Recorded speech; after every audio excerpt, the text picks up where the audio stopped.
Est-ce que vous voulez que je le garde au centre de l'image pour aussi bon? Très bien.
Ça c'est pas tout, et ça c'est Maroc.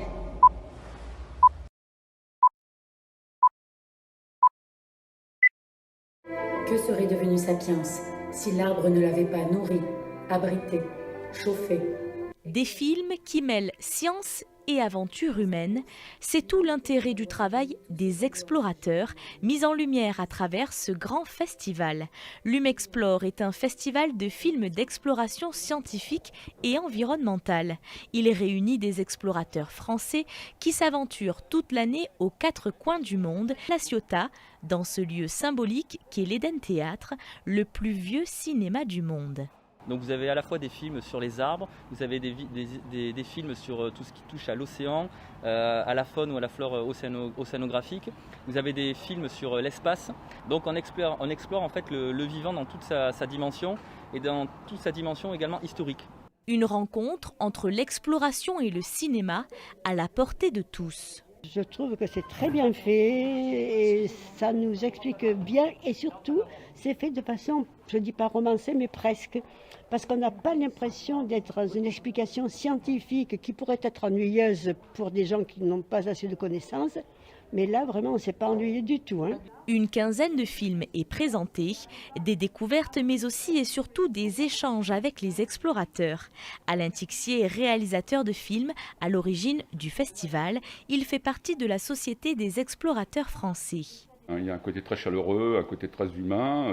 Il y a beaucoup de festivals où les choses sont dispersées. C'est-à-dire qu'à la sortie des salles de cinéma, les gens se retrouvent dans des restaurants à droite à gauche, alors que là, en fin de compte, tout est sous la main. Ce qui permet effectivement, l'année dernière, en fin de compte, on avait fait venir Nicolas Hulot, Jean-Louis Etienne, il y avait qui encore? Il y avait Claudie Heinrey. Les gens ont pu discuter tout à fait naturellement dans la cour avec eux, ce qui ne se passe pas dans beaucoup d'autres festivals. Aller à la rencontre du public, y compris des plus jeunes.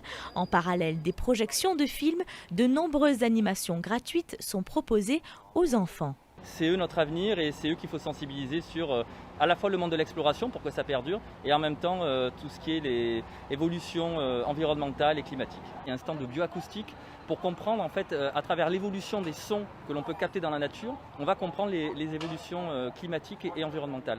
Il y a également un stand de drone qui est très ludique pour les enfants.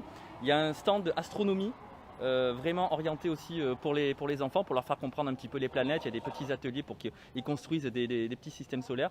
Donc également le bateau de Patrick Dixon, l'expédition 7e continent, avec un petit atelier microscope pour observer les effets des microplastiques dans les océans et dans les mers. Souvent plus concret et ludique que les enseignements scolaires, ici les enfants se mettent dans la peau des explorateurs, des découvertes pour toute la famille.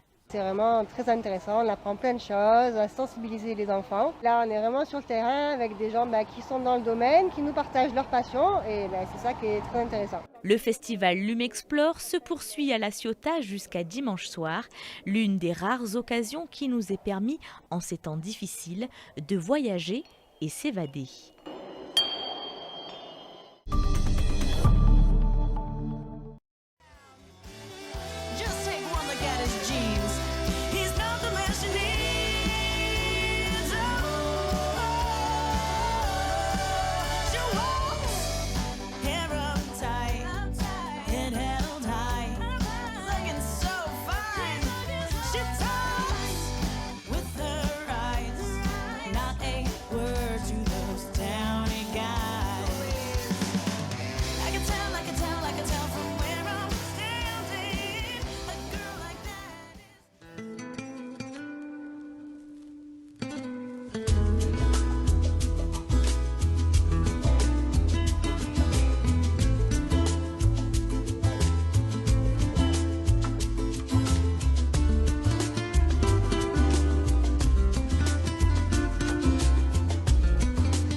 that man from out of town.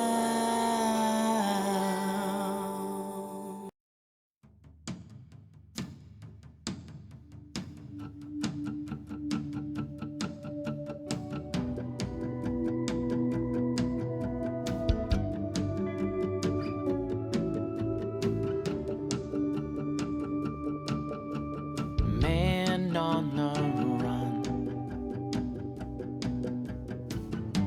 how far can he go till no one will come? And you're in his way, he'll push you around